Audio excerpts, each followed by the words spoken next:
Good morning student. मैं आलोक कुमार शर्मा, आपका Sanskrit teacher.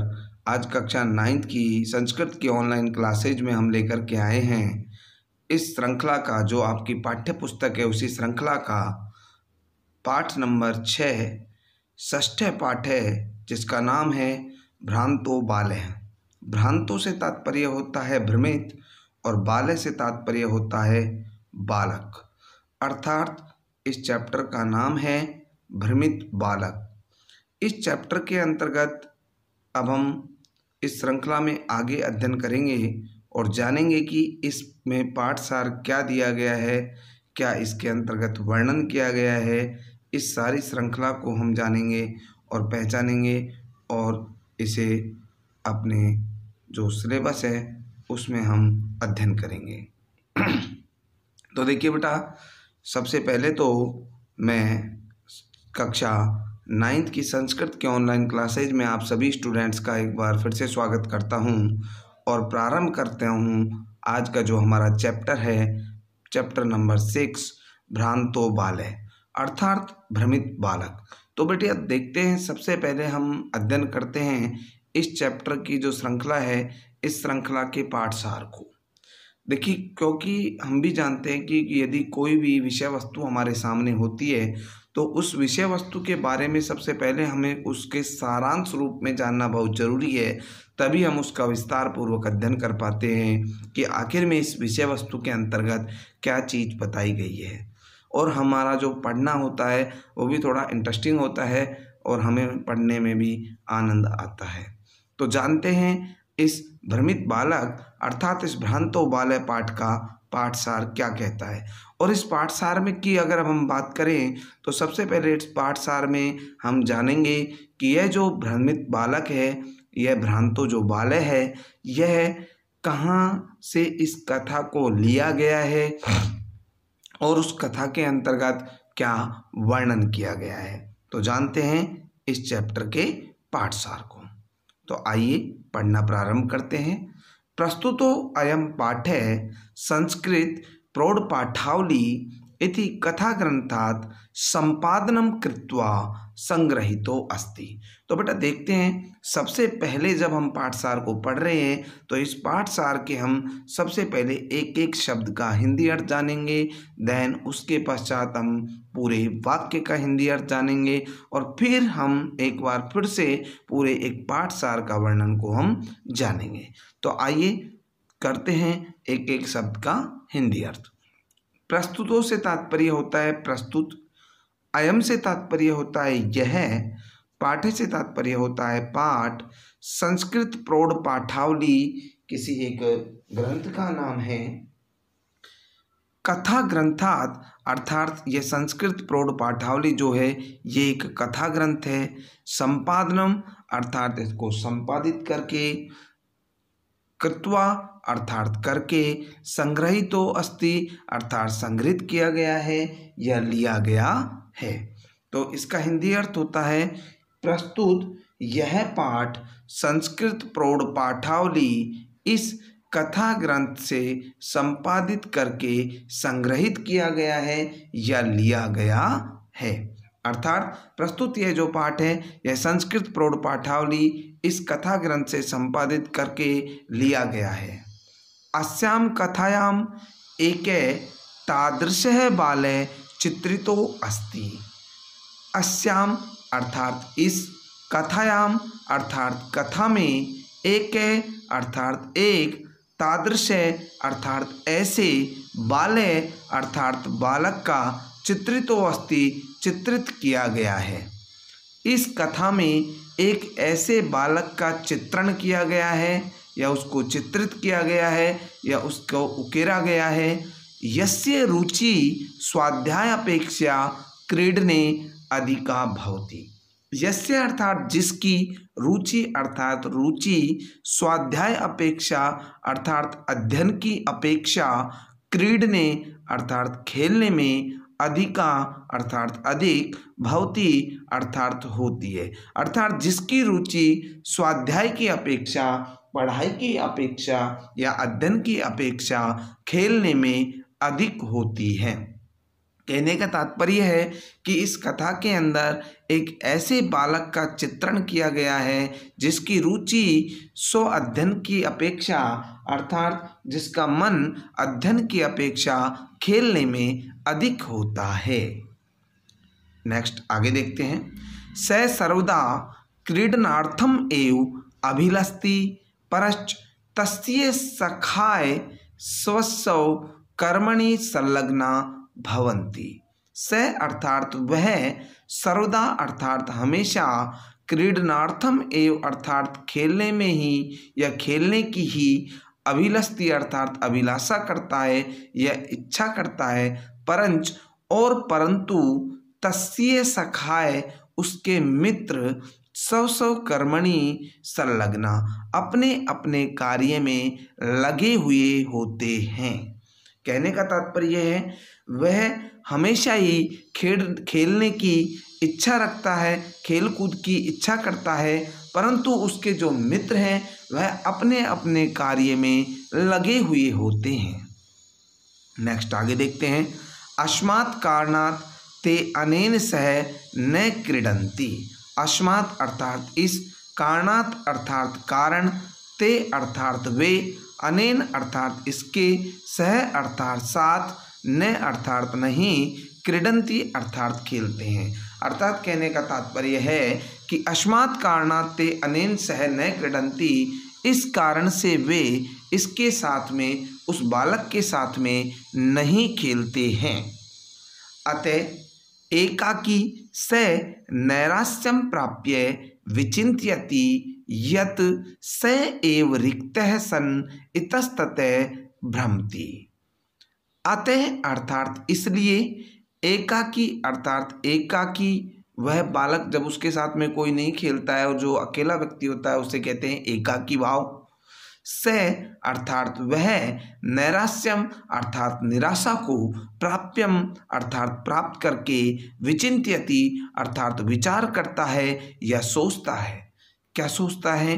यत् स एव रिक्तः सन् इतस्ततः भ्रमति, कि स अर्थात वह, एव अर्थात ही, रिक्त अर्थात खाली या बिना किसी काम के ही, सन अर्थात होकर के, इतस्ततः अर्थात इधर उधर, भ्रमति अर्थात घूमता है।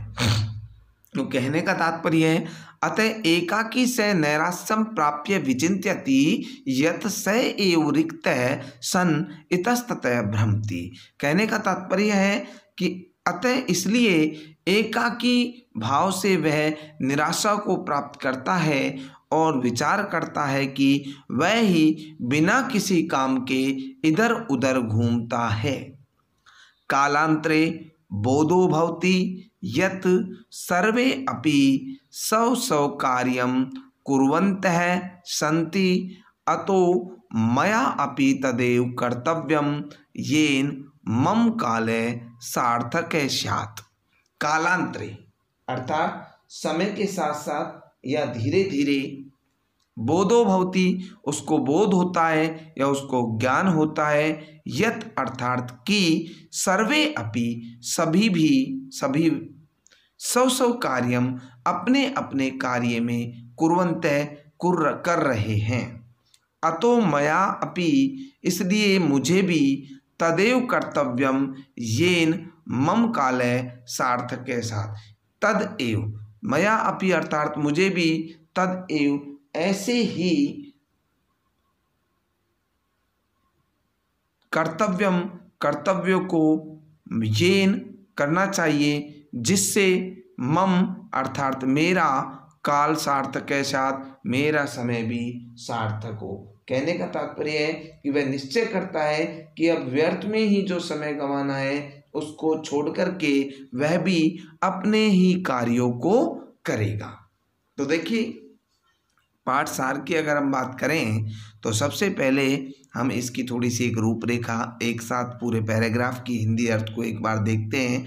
तो सबसे पहले तो इस पाठसार के अंतर्गत बताया गया है कि जो भ्रांतो बाल है, जो कथा है, ये कौन सी कथा से, संग्रह से ली गई है और फिर इसमें बताया गया है कि इस कथा के अंतर्गत किस चीज़ का वर्णन किया गया है या कथा के अंदर विषय वस्तु जो है वह क्या है। तो देखिए, मैं एक बार कंप्लीट इस जो पाठ सार है इसका आपके सामने कंप्लीट एक ही साथ हिंदी अर्थ कर रहा हूँ। तो यह पाठ संस्कृत प्रौढ़ावली इस कथा ग्रंथ से संपादित करके लिया गया है। इस कथा में एक ऐसे बालक को चित्रित किया गया है जिसकी रुचि अपने अध्ययन की अपेक्षा खेलने के अंदर अधिक होती है या खेलने में अधिक होती है। वह हमेशा ही खेलने की अभिलाषा या इच्छा रखता है, परंतु उसके जो मित्र हैं वह अपने अपने कार्यों में लगे हुए होते हैं। इस कारण से वे उसके साथ नहीं खेलते हैं। इसलिए एकाकी होकर के एकाकी भाव से वह निराशा को प्राप्त करता है और विचार करता है कि वह बिना किसी काम के ही इधर उधर घूमता है।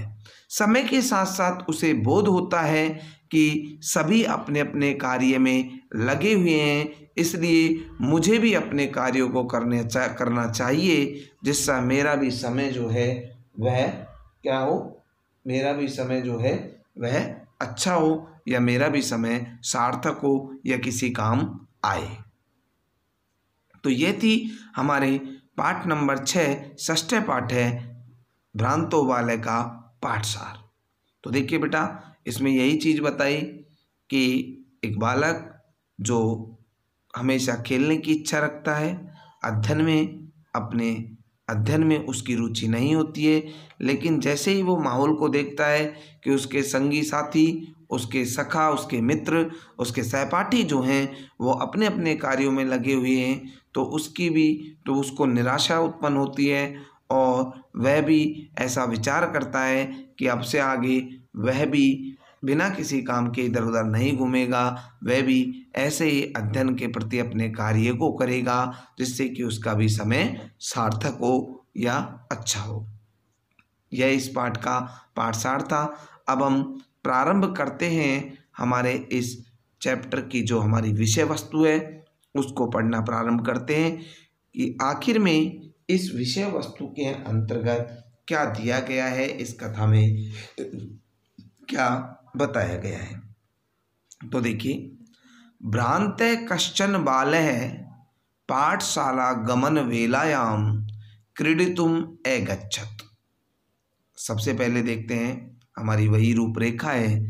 सबसे पहले हम एक एक शब्द का हिंदी अर्थ करेंगे, देन उसके बाद हम पूरे वाक्य का और पूरे पैराग्राफ का हिंदी अर्थ जानेंगे।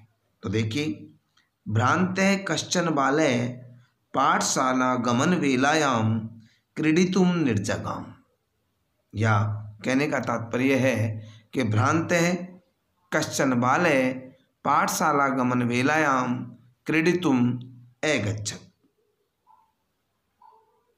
तो देखिए, भ्रांते से तात्पर्य होता है भ्रमित, कश्चन अर्थात कोई, बालः अर्थात बालक,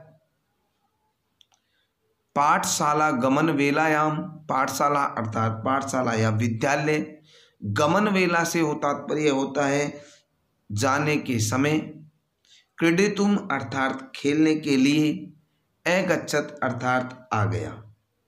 कहने का तात्पर्य है कि कोई भ्रमित बालक विद्यालय जाने के समय खेलने के लिए निकल गया या आ गया या चला गया। भ्रांते कश्चन बालः पाठशाला गमन वेलायाम क्रीडितुम अगच्छत् अर्थात कोई भ्रमित बालक विद्यालय जाने के समय खेलने के लिए चला गया या निकल गया। किंतु तेन सह केली भी कालम क्षेप्तुम तदा को अपि न व्यस्यसु उपलभ्यमान आसीत्। किंतु अर्थात परंतु, तेन सह अर्थात उसके साथ, केली भी अर्थात खेल द्वारा, कालक्षेप्तुम अर्थात समय बिताने के लिए, तदा अर्थात तब, कोऽपि अर्थात कोई भी, न अर्थात नहीं, वैशेषु अर्थात मित्र, उपलभ्यमान अर्थात उपलब्ध या मिलना, आसीत अर्थात था। कहने का तात्पर्य है परंतु उसके साथ खेल कूद में समय बिताने के लिए या खेलने कूदने के लिए उस समय कोई भी साथी या मित्र उसे नहीं मिल रहा था। कहने का तात्पर्य है कि कोई भ्रमित बालक पाठशाला अर्थात विद्यालय जाने के समय खेलने के लिए निकल गया, किंतु उसके साथ खेलने में समय बिताने के लिए कोई भी उसका मित्र उसे उपलब्ध नहीं हो रहा था या उसका साथी उसे नहीं मिल रहा था।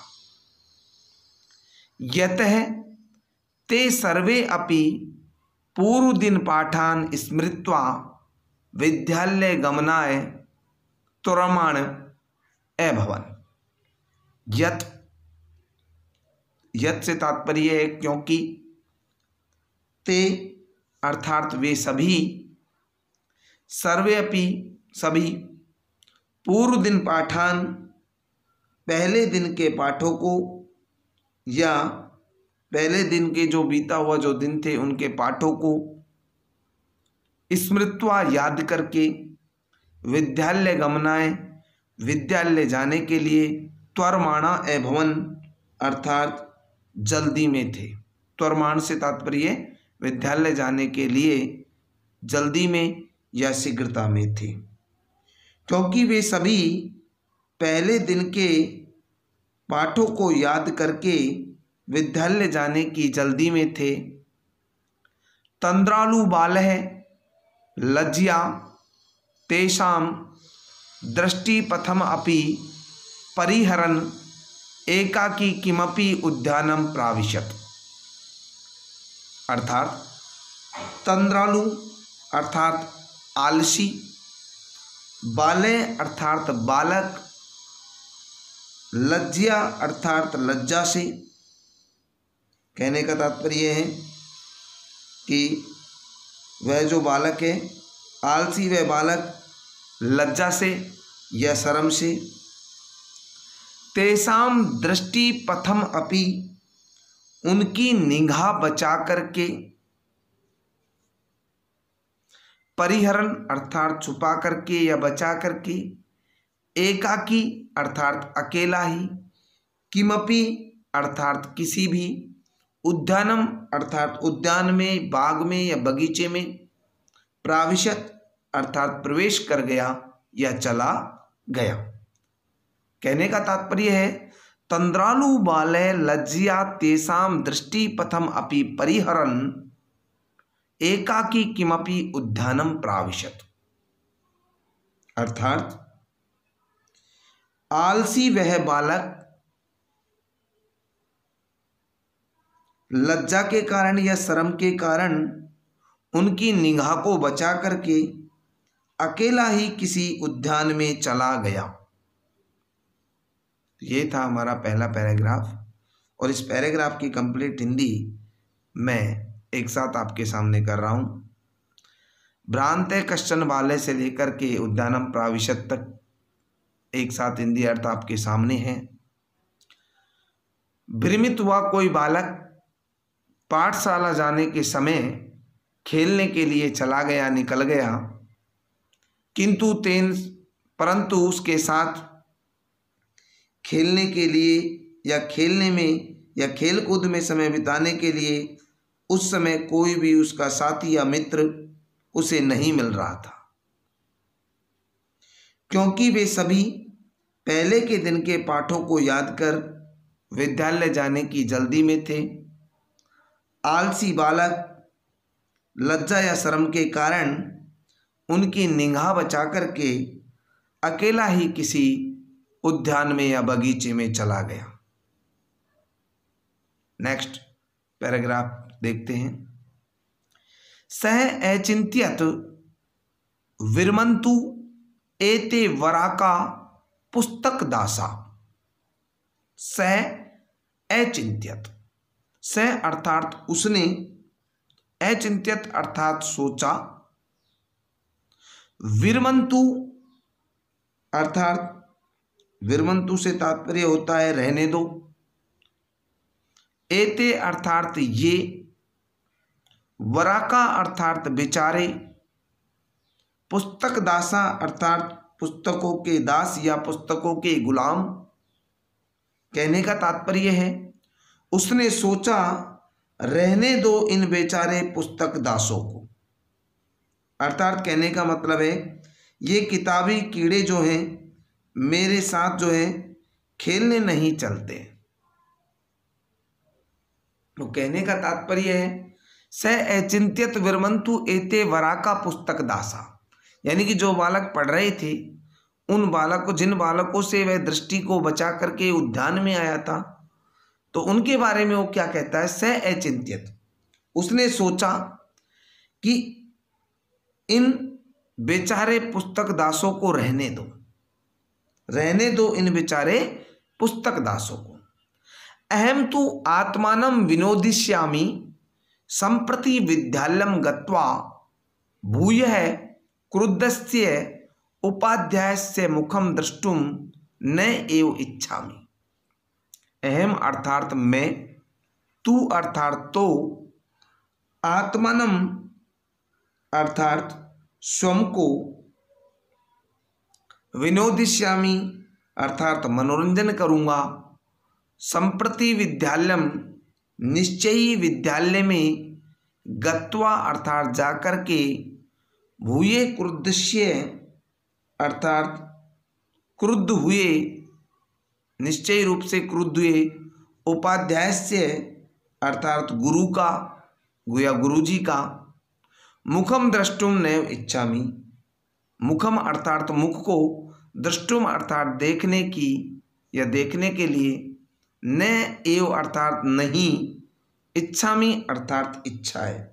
कहने का तात्पर्य है कि उसने कहा, उसने सोचा कि इन बेचारे पुस्तक दासों को रहने दो, रहने दो इन बेचारे पुस्तक दासों को, मैं तो अपने स्वयं अपने आप का मनोरंजन करूँगा, निश्चय ही विद्यालय में जाकर तो निश्चय रूप से क्रोधित हुए गुरुजी के मुख को नहीं देखना चाहता हूँ। अर्थात मैं तो अपना मनोरंजन ही करूँगा, नहीं तो फिर से उस क्रोधित हुए शिक्षक का या उस कुपित हुए गुरुजी का मुंह देखना पड़ेगा। एते निष्कुटवासिने प्राणिने एव मम व्यस्या संतु इति। एते अर्थात ये, निष्कुटवासिना अर्थात वृक्ष के कोटर में रहने वाले, निष्कुटवासी अर्थात वृक्ष के कोटर में रहने वाले, प्राणी ने अर्थात ये प्राणी अर्थात जो ये पक्षी हैं, एव ही मम मेरे, व्यस्सा अर्थात मित्र, संतु अर्थात होंगे, इति अर्थात ऐसा। कहने का तात्पर्य है एते निष्कुटवासिने प्राणिने एव मम व्यस्या संतु इति। अर्थात ये वृक्ष की कोटर में रहने वाले प्राणी अर्थात पक्षी ही मेरे मित्र होंगे, इति अर्थात ऐसा, या ऐसा उसने विचार किया। कहने का तात्पर्य है कि मैं इन कोटर वासियों अर्थात वृक्ष के कोटर में रहने वाले पक्षियों को ही साथी बना लेता हूँ, मित्र बना लेता हूँ, ऐसा उसने विचार किया।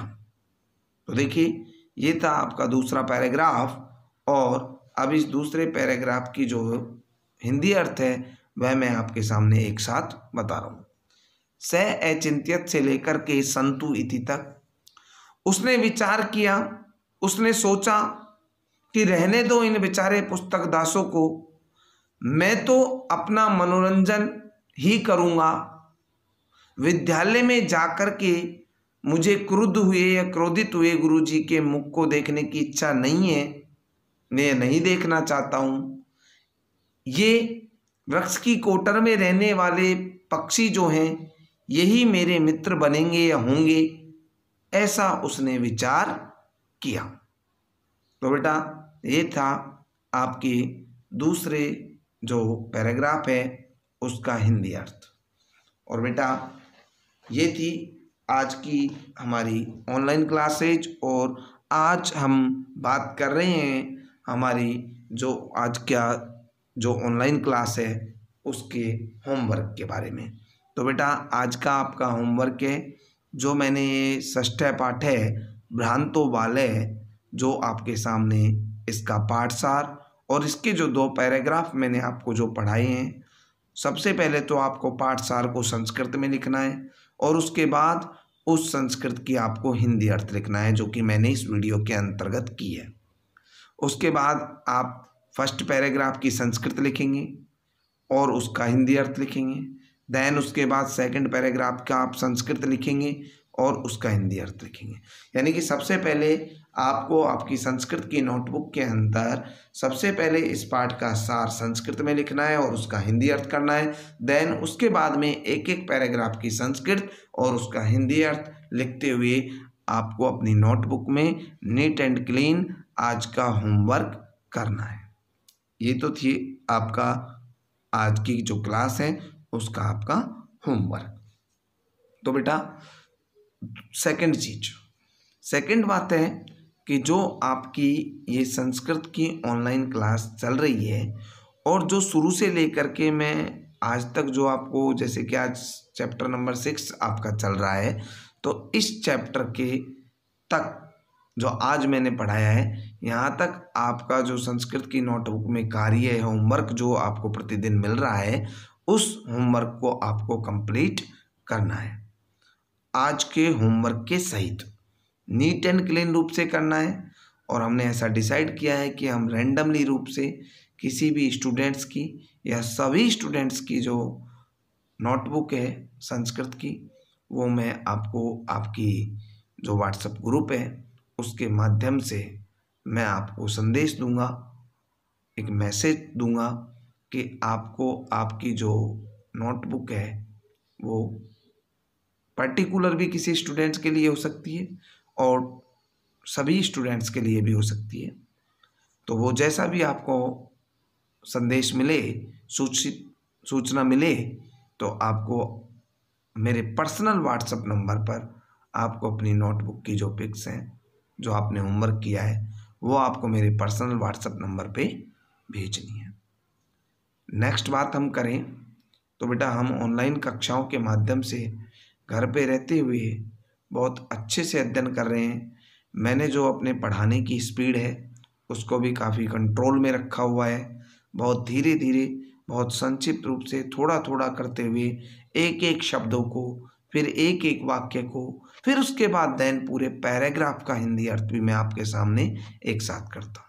चैप्टर कंप्लीट होने के बाद में उस चैप्टर के क्वेश्चन आंसर्स भी मैं आपको पूरी तरीके से सॉल्व करवाता हूँ, जो कि आपके लिए, आपकी स्टडी के लिए बहुत लाभदायक और आपके होमवर्क करने में बहुत सहायक सिद्ध हो रहे हैं।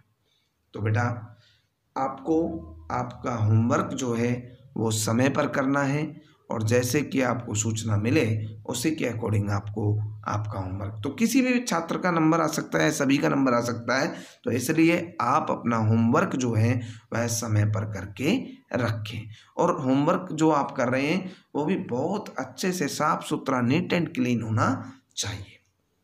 अब नेक्स्ट आगे की हम बात करें तो देखिए बेटा, ये 6 चैप्टर के आज पाठसार और 2 पैराग्राफ हुए। इससे आगे हम नेक्स्ट क्लास में वर्णन करेंगे, उसको पढ़ेंगे, उसका अध्ययन बहुत अच्छे प्रकार से करेंगे। और बेटा एक बात और है, यदि मैं बहुत अच्छे से आपको अध्ययन करा रहा हूँ, पढ़ा रहा हूँ, यदि फिर भी आपके कोई डाउट्स हैं तो आप मेरे पर्सनल सेल नंबर पे या मेरे पर्सनल व्हाट्सएप नंबर के माध्यम से आप अपनी प्रॉब्लम का सॉल्यूशन प्राप्त कर सकते हैं। आप अपनी प्रॉब्लम भेजें, मैं आपको उसका सॉल्यूशन आपके व्हाट्सएप नंबर पे भेज दूँगा। यदि और कोई परेशानी है, कोई दिक्कत आ रही है आपको पढ़ने में, तो आप कॉल करके भी मुझसे ये जानकारी प्राप्त कर सकते हैं। तो इसी आशा, इसी विश्वास और इसी उम्मीद के साथ कि हमारे 9th क्लास के सभी स्टूडेंट संस्कृत की कक्षाओं को बहुत आनंदपूर्वक अध्ययन कर रहे होंगे, मैं आज की जो आपकी ऑनलाइन कक्षा है इसको यहीं विराम देता हूँ। Thank you. Have a nice day.